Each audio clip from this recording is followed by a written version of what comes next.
আসসালামু আলাইকুম দর্শক, স্বাগত জানাচ্ছি আরটিভির রাতের সংবাদে। আপনাদের সঙ্গে রয়েছি আমি আফসানা সুরাইয়া। জাতীয় স্থিতিশীলতা রক্ষা ও চলমান সংকট মোকাবেলায় জাতীয় ঐক্যের আহ্বান জানিয়েছেন প্রধান উপদেষ্টা ডক্টর মোহাম্মদ ইউনূস। সন্ধ্যায় বিএনপি প্রতিনিধি দলের সঙ্গে বৈঠকে এই আহ্বান জানান তিনি। পরে প্রধান উপদেষ্টার প্রেস সচিব জানান, শান্তি বজায় রাখতে সবাইকে সম্মিলিতভাবে কাজ করতে বলেছেন প্রধান উপদেষ্টা। বৈঠক শেষে বিএনপি মহাসচিব মির্জা ফখরুল ইসলাম আলমগীর বলেন, দেশের শান্তি বিনষ্টকারী শক্তিকে প্রতিহত করতে রাজনৈতিক দলগুলোর সঙ্গে আলোচনা করে জাতীয় ঐক্যের উদ্যোগ নিতে বলেছেন তারা। খান আলামিনের রিপোর্টে বিস্তারিত। বিভিন্ন শিক্ষা প্রতিষ্ঠানে শিক্ষার্থীদের সংঘর্ষ, ইসকন নেতা চিন্ময় কৃষ্ণ দাস গ্রেপ্তার ইস্যুকে কেন্দ্র করে আইনজীবী সাইফুল নিহত, এমন সব দুর্ঘটনায় উত্তপ্ত দেশের পরিবেশ।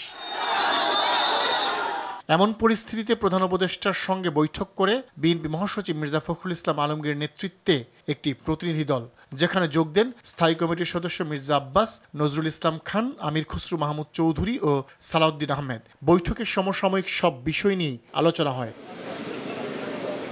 পরে প্রধান উপদেষ্টার প্রেস সচিব জানান, জাতীয় ঐক্যের কথা বলেছে বিএনপি। প্রধান উপদেষ্টাও তাদের সঙ্গে একমত হয়ে সবাইকে ঐক্যবদ্ধ থেকে দেশে শান্তি বজায় রাখতে বলেছেন। জাতির স্ট্যাবিলিটির ক্ষেত্রে উনি সবার মধ্যে ইউনিটির কথা বলেছেন, সেটা এবং স্টুডেন্ট, ছাত্র, জনতা, হিন্দু, মুসলমান, খ্রিস্টান সবার মধ্যে উনি ন্যাশনাল ইউনিটির বার্তা দিয়েছেন। চিটাঙের বিষয়টা আলাপ হয়েছে, সবাইকে শান্তির বার্তা দিয়েছেন এবং সবাইকে শান্ত থাকতে বলেছেন।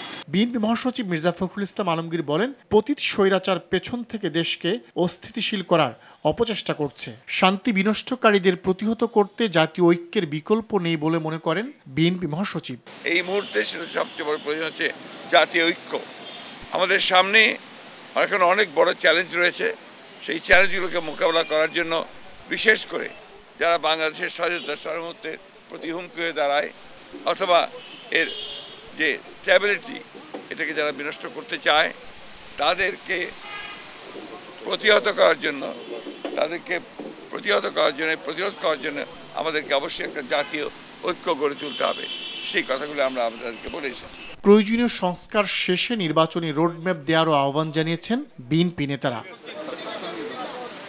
খান আলামিন, আরটিভি, ঢাকা। 3 দফা জানাজা শেষে চট্টগ্রামের সাতকানিয়ায় নিজ গ্রামের বাড়িতে দাফন সম্পন্ন হয়েছে আইনজীবী সাইফুল ইসলাম আলিফের।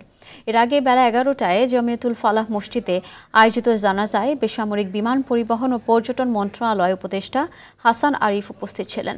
এ সময় জড়িতদের গ্রেপ্তার সহ ইসকনকে নিষিদ্ধ এবং তাদের টাকার উৎস খুঁজে বের করার দাবি জানান জানাজায় অংশগ্রহণকারীরা। এ ঘটনায় রাতভর অভিযান চালিয়ে হত্যায় জড়িত সন্দেহে 30 জনকে আটক করে পুলিশ। চট্টগ্রাম থেকে সাইফুল মাহমুদের তথ্যছবিতে ইমরুল কায়েসের রিপোর্ট। হাজারো মানুষের উপস্থিতিতে চট্টগ্রাম আদালত প্রাঙ্গণে প্রথম জানাজা হয়েছে আইনজীবী সাইফুল ইসলাম আলিফের। এরপর বেলা 11টায় জমিয়াতুল ফালাহ মসজিদে অনুষ্ঠিত হয় নিহতের দ্বিতীয় জানাজা। এ সময় অন্তর্বর্তী সরকারের বেসামরিক বিমান পরিবহন ও পর্যটন মন্ত্রণালয়ের উপদেষ্টা হাসান আরিফ উপস্থিত ছিলেন। আমরা সংবরণ করব, আমরা শোকে প্রমাণ হয়ে যাব না, ভেঙে পড়বো না। শোকে আমরা স্টিলের মতো শক্ত থাকবো, পাথরের মতো শক্ত থাকবো, যাতে আগামী যে কোনো প্রচেষ্টা এই বিপ্লবকে, এই গণঅভ্যুত্থানকে ব্যর্থ করার জন্য যে করে থাকুক, যে অঙ্গনের উপরে থাকুক, সেগুলো আমরা পরে আইনজীবী হত্যার প্রতিবাদে অবস্থান কর্মসূচি পালন করেছে বৈষম্য বিরোধী ছাত্র আন্দোলন চট্টগ্রাম। দুপুরে নগরীর টাইগার পাস এলাকায় অবস্থান করেন তারা। এ সময় 24 ঘন্টার মধ্যে জড়িতদের গ্রেফতার ও বিচারের আওতায় আনার দাবি জানান বৈষম্য বিরোধী ছাত্র আন্দোলনের কেন্দ্রীয় সমন্বয়ক সারজিদ আলম ও হাসনাত আব্দুল্লাহ। বাংলাদেশকে অশান্ত করার জন্য তাদের ষড়যন্ত্র করে যাচ্ছে। ভারতে বসে এই আওয়ামী যত ধরনের প্ল্যান রয়েছে, এই প্ল্যানগুলির বাস্তবায়ন এই বাংলাদেশে ঘটবে না। এর আগে আইনজীবী হত্যার প্রতিবাদে আদালত বর্জন করে চট্টগ্রামের আইনজীবীরা। এদিকে চট্টগ্রামে আইনজীবী হত্যায় সরাসরি জড়িত 7 জন সহ 30 জনকে আটক করেছে কোতোয়ালি থানা পুলিশ। পুলিশ জানায়, মঙ্গলবার বিকেলে ঘটনার পর থেকে মধ্যরাত পর্যন্ত নগরীর পাথরঘাটা, মাথারপট্টি, আন্দারকিল্লা, হাজারি গলি এলাকায় অভিযান চালিয়ে তাদের গ্রেফতার করা হয়। আইনজীবী হত্যার প্রতিবাদে মানববন্ধন ও প্রতিবাদ সমাবেশ করেছে বরিশাল, পটুয়াখালী, যশোর, নীলফামারী, রাজশাহী ও শরীয়তপুরের আইনজীবীরা। ইমরুল কায়েস, RTV। বৈষম্য বিরোধী ছাত্র আন্দোলনের অন্যতম দুই সমন্বয়ক হাসনাত আব্দুল্লাহ ও সার্জিস আলমের গাড়ি বহরে ট্রাক চাপা দিয়ে হত্যা চেষ্টার অভিযোগ উঠেছে। সন্ধ্যায় চট্টগ্রাম কক্সবাজার মহাসড়কের চুন্থিতে এই ঘটনা ঘটে। বৈষম্য বিরোধী ছাত্র আন্দোলনের মুখ্য সংগঠক হান্নান মাসুদ এ অভিযোগের কথা জানান। হাসনাত সার্জিস অক্ষত আছেন বলে নিশ্চিত করেছে বৈষম্য বিরোধী ছাত্র আন্দোলনের বেশ কয়েকজন নেতা। তারা জানায়, চট্টগ্রামে সংঘর্ষে নিহত আইনজীবী সাইফুল ইসলাম আলিফের কবর জিয়ারত শেষে ফেরার পথে এই দুর্ঘটনা ঘটে। লোহাগাড়া থানার এএসআই মোহাম্মদ আলিম জানান, ট্রাকটি জব্দ করা হয়েছে। ঘটনাটি হত্যা চেষ্টা কিনা তা খতিয়ে দেখা হবে। হাসনাত আব্দুল্লাহ ও সার্জিস আলমকে ট্রাক চাপা দিয়ে হত্যা চেষ্টার প্রতিবাদে টিএসসি রাজু ভাস্কর্য থেকে বিক্ষোভ মিছিলের ডাক দিয়েছে শিক্ষার্থীরা। সেখান থেকে সরাসরি যোগ দিচ্ছেন সহকর্মী মাহিন আরাফাত। বিক্ষোভে ডাক দেওয়া শিক্ষার্থীরা কি বলছেন, সেখানকার পরিস্থিতি জানাবেন আমাদের। জি আফসানা, আপনি যেমনটি বলছিলেন, আমি এখন আছি ঐতিহ্যবাহী রাজু ভাস্কর্যের সামনে এবং আপনি যেমনটি জানেন যে হাসনাত আব্দুল্লাহ এবং সার্জিস আলম নিহত অ্যাডভোকেটের জানাজা এবং তার কবর জিয়ারত শেষে ঢাকার উদ্দেশ্যে যখন রওনা করেছিলেন, প্রতিমধ্যে চট্টগ্রামে তাদের গাড়ি বহরটি একটি চট্টগ্রামগামী একটি চাল ভর্তি ট্রাকের সাথে সংঘর্ষ হয় এবং বৈষম্য বিরোধী ছাত্র আন্দোলন সংগঠন যে এটা দাবি করছে যে হাসনাত আব্দুল্লাহ এবং সার্জিস আলমকে হত্যা চেষ্টার জন্য মূলত এই অ্যাক্সিডেন্টটি ঘটে এবং সেই হত্যা চেষ্টার যে হয়েছে সেটার প্রতিবাদে বৈষম্য বিরোধী ছাত্র আন্দোলনের পক্ষ থেকে একটি বিক্ষোভ মিছিলের ডাক দেওয়া হয়েছে এবং সেই ডাকে সাড়া দিয়ে ইতিমধ্যে অনেকেই রাজু ভাস্কর্যে উপস্থিত হয়েছেন এবং এখনো বৈষম্য বিরোধী ছাত্র আন্দোলনের কেন্দ্রীয় কোনো সমন্বয়ক এখানে উপস্থিত হননি, তবে তাদের উপস্থিত হওয়ার কথা আমরা জানতে পেরেছি এবং তাদের উপস্থিতির পরেই এখান থেকে বিক্ষোভ মিছিলের কথা রয়েছে। এবং আপনাকে আরও জানিয়ে রাখতে চাই যে হাসনাত আব্দুল্লাহ এবং সার্জিস আলমের গাড়িতে যে ট্রাকটি সাথে সংঘর্ষ হয় সেই ট্রাকটিকে পুলিশ জব্দ করেছে এবং ট্রাকের চালককে গ্রেপ্তার করা হয়েছে এবং হাসনাত আব্দুল্লাহ এবং সার্জিস বর্তমানে সুস্থ আছে। তারা এখনো ঢাকায় পৌঁছাননি। ঢাকায় পৌঁছলে তাদের কাছ থেকে আসলে জানা যাবে যে আসলে ঘটনাটা কি ঘটেছিল। তবে পুলিশ যেটি জানিয়েছে যে আসলে এটা হত্যা চেষ্টা কিনা এই বিষয়ে এখনো নিশ্চিত হওয়া যায়নি। আর কিছুক্ষণের মধ্যেই বিক্ষোভ মিছিলটি শুরু হওয়ার কথা রয়েছে। এই ছিল আমার কাছে সর্বশেষ। ধন্যবাদ আপনাকে আমাদের সাথে যুক্ত হবার জন্য। দেশকে অস্থিতিশীল করতে একটি চক্র সাম্প্রদায়িক দাঙ্গা সৃষ্টির চেষ্টা করছে বলে অভিযোগ করেছেন গণতন্ত্র মঞ্চের নেতারা। সরকারকে আরও দায়িত্বশীলতার পরিচয় দিয়ে ইন্ধনদাতাদের আইনের আওতায় আনার দাবি তাদের। কারো পাতা ফাঁদে পা না দেওয়ার জন্য সনাতন ধর্মাবলম্বীদের আহ্বান জানায় বৈষম্য বিরোধী ছাত্র আন্দোলন। রফিকুল ইসলামের রিপোর্টে বিস্তারিত। দুর্নীতি এবং অন্যান্য রাজধানীর তোপখানা রোডে নাগরিক ঐক্যের কার্যালয়ে চলমান অস্থিরতা নিয়ে সংবাদ সম্মেলন করে গণতন্ত্র মঞ্চ। ইসকনের আন্দোলনে ইন্ধনদাতাদের আইনের আওতায় আনার দাবি জানান নাগরিক ঐক্য, গণতন্ত্র মঞ্চ ও বিপ্লবী ওয়ার্কার্স পার্টির নেতারা। একটা গণতান্ত্রিক পথে যাত্রাকে এরা নস্যাৎ করে দিতে চাইছে। ষড়যন্ত্র রুখে দিতে সরকারকে কঠোর হওয়ার কথা বলেন তারা। বাংলাদেশকে একটা অসহিষ্ণু দেশ, একটা জঙ্গিবাদী দেশ, একটা সাম্প্রদায়িক দেশ, এরকম একটা চেহারা দেবার একটা সংগঠিত পরিকল্পিত তৎপরতা আছে। সরকারকে বলবো চোখ কান খোলা রাখতে হবে। আমরা সরকারকে এই বিষয়গুলোতে প্রোঅ্যাক্টিভ দেখতে চাই। কাকরাইলের ডিপ্লোমা ইঞ্জিনিয়ার্স ইনস্টিটিউশনে জনস্বার্থে সিটি ও পৌর কাউন্সিলরদের পুনর্বহালের দাবিতে আয়োজিত সমাবেশে প্রধান অতিথির বক্তব্যে গণ অধিকার পরিষদের সভাপতি নুরুল হক নূর বলেন, সাম্প্রদায়িক দাঙ্গা লাগানোর উদ্দেশ্যেই চট্টগ্রামে পরিকল্পিত সহিংসতা ঘটানো হয়েছে।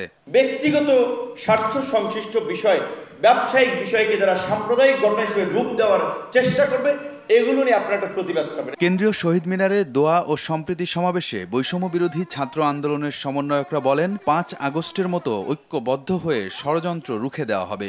লড়াই আমাদের ৫ই আগস্ট নতুন ভাবে শুরু হয়েছে। আমরা এই লড়াই লড়ছি, এই লড়াই আমরা লড়ে যাব। উস্কানিতে কান্না দিয়ে সকলকে শান্ত থাকারও আহ্বান জানান তারা। রফিকুল ইসলাম, RTV, ঢাকা। ইসকন সম্পর্কে কালকের মধ্যে সরকারের পদক্ষেপ জানতে চেয়েছে হাইকোর্ট। সেই সাথে আইনশৃঙ্খলা পরিস্থিতি যেন কোনোভাবেই অবনতি না হয় সেদিকে দৃষ্টি দিতে বলা হয়। সংগঠনটি নিষিদ্ধ চেয়ে এক আইনজীবীর রিটের প্রেক্ষিতে এসব নির্দেশ দেন উচ্চ আদালত। এদিকে চট্টগ্রাম আদালত প্রাঙ্গণে সহিংসতায় রাষ্ট্রপক্ষের আইনজীবী সাইফুল ইসলাম আলিফ হত্যার প্রতিবাদে বিক্ষোভ করেন ঢাকার আইনজীবীরা। অধয়া ইয়াসমিন জানাচ্ছেন বিস্তারিত।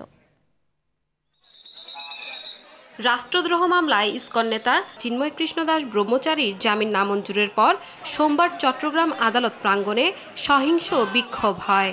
এ ঘটনায় রাষ্ট্রপক্ষের আইনজীবী সাইফুল ইসলাম আলিফ নিহত হন। ঘটনার জেরে দিনভর উত্তপ্ত ছিল বন্দর নগরী। ইসকন নিষিদ্ধ ও অপ্রীতিকর পরিস্থিতি এড়াতে চট্টগ্রাম ও রংপুরে জরুরি অবস্থা জারির নির্দেশনা চেয়ে হাইকোর্টে আবেদন করেন আইনজীবী মনির উদ্দিন। বিষয়টি স্পর্শকাতর হওয়ায় রাষ্ট্রের সর্বোচ্চ আইন কর্মকর্তা অ্যাটর্নি জেনারেলকে ডেকে পাঠান আদালত। অ্যাটর্নি জেনারেল আদালতকে বলেন, সরকার কি সিদ্ধান্ত নেয় তার জন্য অপেক্ষা করতে হবে। এই সংগঠন রেজিস্টার্ড কিনা, এই সংগঠন নিষিদ্ধ হবে কিনা, এই সংগঠনের বিরুদ্ধে কি ব্যবস্থা নেওয়া হবে, এই সংগঠনের অস্তিত্ব কি, এই সবগুলো বিষয় সরকারের পলিসি ডিসিশন এবং সরকার এটা খোঁজখবর নিয়ে যথাযথ আইনিভাবে এটাকে দেখবেন। সব কিছু আদালতের সামনে এসে সুমোটো নিষিদ্ধ করতে হবে। এই প্রক্রিয়ার সাথে আপনাদের জুডিশিয়াল রিভিউয়ের যে অ্যাকশন সেটা যাওয়া উচিত না বলে আমি মনে করি। আদালত জানান, এই ঘটনায় তারা উদ্বিগ্ন। আইন শৃঙ্খলা পরিস্থিতির কেউ যেন অবনতি করতে না পারে। ইসকন ও সাম্প্রতিক ইস্যুতে সরকারের পদক্ষেপ বৃহস্পতিবারের মধ্যে জানাতে বলেন হাইকোর্ট। আদালত অ্যাপারেন্টলি মনে হলো যে আমাদের বক্তব্যে সন্তুষ্ট। আদালত বললেন যে ঠিক আছে, কতটুকু প্রোগ্রেস আছে কালকে একটু সকালে ওনাদেরকে জানাতে বলেছেন, আমি জানাবো। সাইফুল ইসলাম আলিফ হত্যার প্রতিবাদে বিক্ষোভ করেন ঢাকার আইনজীবীরাও। আজকে আমার ভাই আমাদের মাঝখান থেকে হারিয়ে গেছে। এই খুনিদের দৃষ্টান্তমূলক শাস্তি দাবি করছে। Adhora Yasmin, RTV, Dhaka. Zia charitable trust ও বড়পুকুরিয়া কয়লা খনি দুর্নীতি মামলা থেকে খালাস পেলেন বিএনপি চেয়ারপারসন বেগম খালেদা জিয়া। সকালে হাইকোর্ট বেঞ্চ চ্যারিটেবল ট্রাস্ট দুর্নীতি মামলায় খালেদা জিয়াকে 7 বছরের দণ্ড থেকে খালাস দেয়। অপর বেঞ্চ দিনাজপুরের বড়পুকুরিয়া কয়লা খনি দুর্নীতি মামলা থেকেও তাকে অব্যাহতি দেয়। এদিকে বিএনপির ভারপ্রাপ্ত চেয়ারম্যান তারেক রহমানকে 2টি মামলা থেকে অব্যাহতি দেওয়া হয়েছে। দেখুন সাদিয়া কানিজের রিপোর্ট। জিয়া চ্যারিটেবল ট্রাস্ট দুর্নীতি মামলায় 2018 সালের অক্টোবরে খালেদা জিয়াকে 7 বছরের সশ্রম কারাদণ্ড দেন আদালত। অপর 3 আসামিকেও 7 বছরের সশ্রম কারাদণ্ড দেয়া হয়। ট্রাস্টের নামে কেনা কাকরাইলে 42 কাঠা জমি বাজেয়াপ্ত করা হয়। পরে এ রায়ের বিরুদ্ধে আপিল করেন বেগম জিয়া। মামলার অন্য আসামিরা হলেন জিয়াউল ইসলাম, মনিরুল ইসলাম খান ও খালেদা জিয়ার সাবেক রাজনৈতিক সচিব হ্যারিস চৌধুরী, পলাতক অবস্থায় যার মৃত্যু হয়। 3রা নভেম্বর এই মামলায় খালেদা জিয়ার সাজার বিরুদ্ধে আপিল শুনানির জন্য নিজ খরচে পেপার বুক তৈরির অনুমতি দেন হাইকোর্ট। 20 নভেম্বর সাজার বিরুদ্ধে আপিল শুনানি শুরু হয়। সাজার বিরুদ্ধে খালেদা জিয়ার আপিল মঞ্জুর করে বিচারপতি AKM আসাদুজ্জামান ও বিচারপতি সৈয়দ এনায়েত হোসেনের হাইকোর্ট বেঞ্চ এ রায় দেন। খালেদা জিয়ার আইনজীবী ব্যারিস্টার কায়সার কামাল বলেন, দেশে আইনের শাসন প্রতিষ্ঠিত হওয়ায় খালেদা জিয়া ন্যায় বিচার পেয়েছেন। শেখ হাসিনা ওয়াজেদ তার প্রত্যক্ষ নির্দেশে তত্ত্বাবধানে দেশনেত্রী বেগম খালেদা জিয়াকে রাজনৈতিকভাবে হয়রানি করার জন্য এবং দলকে ক্ষতিগ্রস্ত করার জন্য এই অসৎ উদ্দেশ্য নিয়ে মামলাটা দায়ের করেছিলেন। জ্যেষ্ঠ আইনজীবী জয়নুল আবেদিন বলেন, তার বিরুদ্ধে যে অন্যায় করা হয়েছিল তা এ রায়ের মধ্য দিয়ে আবারও প্রমাণ হলো। সেখানে 15 লাখ টাকা তারা দেখিয়েছে। আমরা আর্গুমেন্টে আমাদের বলেছি যে এই সম্বন্ধে কোনো এভিডেন্স নাই। এর অর্থই হলো এই মামলাটি রাজনৈতিক উদ্দেশ্য প্রণোদিতভাবে। এদিকে ঢাকার বিশেষ জজ আদালতের বিচারক আবু তাহের দিনাজপুরের বড়পুকুরিয়ায় কয়লা খনি দুর্নীতি মামলায় বিএনপির চেয়ারপারসন বেগম খালেদা জিয়াকে খালাস দেন। মামলার অপর আসামিরা ছিলেন খন্দকার মোশাররফ হোসেন ও আলতাফ হোসেন চৌধুরী। এদিকে 10 কোটি 31 লাখ টাকা চাঁদাবাজির অভিযোগে করা মামলায় তারেক রহমান সহ 8 জনকে অব্যাহতি দেয়া হয়েছে। এছাড়া 2008 সালে জাতীয় রাজস্ব বোর্ডের 26 লক্ষ টাকা কর ফাঁকির মামলা থেকেও খালাস পান তারেক রহমান। প্রতিবেদনে উল্লেখ করেছেন, রাজনৈতিক ও প্রশাসনিক চাপে পড়ে বাদী এই মামলা করেন। সাদিয়া কানিজ, RTV, ঢাকা। আগের তুলনায় নিত্য পণ্যের বাজারে স্বস্তি ফিরছে জানিয়ে অর্থ উপদেষ্টা ডক্টর সালেহুদ্দিন আহমেদ বলেছেন, ধীরে ধীরে জিনিসপত্রের দাম আরও কমবে। সকালে সচিবালয়ে ক্রয় সংক্রান্ত উপদেষ্টা পরিষদের বৈঠক শেষে একথা জানান তিনি। এদিকে মৎস্য ও প্রাণী সম্পদ উপদেষ্টা ফরিদা আখতার জানিয়েছেন, বাজারে ডিম ও ইলিশের অতিরিক্ত দামের পেছনে সিন্ডিকেট দায়ী। দেখুন সালিম মালিকের রিপোর্ট। স্বৈরাচার শেখ হাসিনা সরকারের পতনের পরপরই বেশ স্বস্তি ফেরে নিত্য পণ্যের বাজারে। হুট করে কমে যায় সবজি সহ বিভিন্ন পণ্যের দাম, তবে দিন গড়ানোর সাথে সাথে বাড়তে থাকে দামের উত্তাপ। তবে ক্রয় সংক্রান্ত উপদেষ্টা পরিষদের বৈঠক শেষে অর্থ উপদেষ্টা জানান, ধীরে হলেও কমছে পণ্যের দাম, আমদানি ও বিক্রয় মূল্যের মধ্যে ব্যবধান কমছে। প্রাইস যেটা এখন তো অনেকটা স্বস্তি কিছুটা ফিরেছে, প্রাইস কন্ট্রোল বলে না, আমরা প্রাইস মনিটর করতে বা ইম্পোর্ট কস্ট আর ভোক্তার কাছে যে প্রাইসে আসে সেটা বিরাট গ্যাপ যেন না থাকে অযৌক্তিক। 10 লাখ পোশাক শ্রমিককে ভর্তুকি মূল্যে টিসিবির পণ্য দেওয়া হবে বলেও জানান তিনি। শুধু গার্মেন্টস না, অন্য অন্য ইস্যু তখন হয়তো আমরা দেখবো ওটা। আপাতত গার্মেন্টস আমরা কমিট করেছি, ওদেরকে দেবে 10 লাখ। এবছরই কি শুরু হবে এটা? না, ওই অলরেডি ওরা যখনই শুরু করে টিসিবি করবে। এদিকে সচিবালয়ে মৎস্য ও প্রাণী সম্পদ উপদেষ্টা জানিয়েছেন, বাজারে ডিমের বাড়তি দামের পেছনে সিন্ডিকেট। 7 হাত ঘুরে ডিম পায় ভোক্তারা। সিন্ডিকেট আছে যে কারণেও দাম বেড়েছে। ডিমের বাজারে 7 বার হাত বদল হয়, এটা আমরা শুনেছি। এমনকি কাউরান বাজারেই মানে এটা যারা অভিযান চালিয়েছেন তারা বলছেন। ভারত আলু ও পেঁয়াজ রপ্তানি বন্ধ রাখলে সমস্যা হবে না বলেও জানান তিনি। ভারত রপ্তানি বন্ধ করে ভালো। আমি মনে করি যে আমাদের কৃষিজ এবং মৎস্য প্রাণী সম্পদের যেগুলো আমাদের নিজস্ব উৎপাদন বাড়িয়েই চেষ্টা করা উচিত। ভারত যে কোনো কারণে যদি করে সেটা আমাদের তো কোনো হাত নাই, আমাদের চেষ্টা হবে উৎপাদন বাড়ানো, সেটা আমরা করব। এদিকে 3 দিন পর আবারও হিলি স্থলবন্দর দিয়ে ভারত থেকে পেঁয়াজ আমদানি শুরু হয়েছে। সেলিম মালিক, আরটিভি, ঢাকা। স্ত্রী মাহমুদা খানম মিতু হত্যা মামলায় সাবেক পুলিশ সুপার বাবুল আক্তারকে জামিন দিয়েছেন হাইকোর্ট। বুধবার বিচারপতি মোহাম্মদ আতওয়ার রহমান ও বিচারপতি আলী রেজার হাইকোর্ট বেঞ্চ এই আদেশ দেন। এই মামলায় জামিনের ফলে বাবুল আক্তারের মুক্তিতে বাধা নেই বলে জানিয়েছেন তার আইনজীবীরা। বলেন, বাবুল আক্তার 3 বছর 7 মাস ধরে কারাগারে আছেন। এই বিবেচনায় আদালত তাকে 6 মাসে অন্তর্বর্তী জামিন দিয়েছেন। একই সঙ্গে বাবুল আক্তারকে কেন স্থায়ী জামিন দেয়া হবে না তা জানতে চেয়ে রুলও জারি করেছেন। ডিসেম্বরের মধ্যেই পানি সরবরাহ শুরু করবে চট্টগ্রাম ওয়াসার ভান্ডালজুড়ি পানি শোধনাগার প্রকল্প। চট্টগ্রাম নগরীর বাইরে প্রথমবার ওয়াসার সুপেয় পানি পাবে পটিয়া, কর্ণফুলী, আনোয়ারা ও বোয়ালখালী উপজেলার বাসিন্দারা। 1995 কোটি টাকা ব্যয়ে নির্মিত প্রকল্পটি দিনে 6 কোটি লিটার পানি সরবরাহ করবে।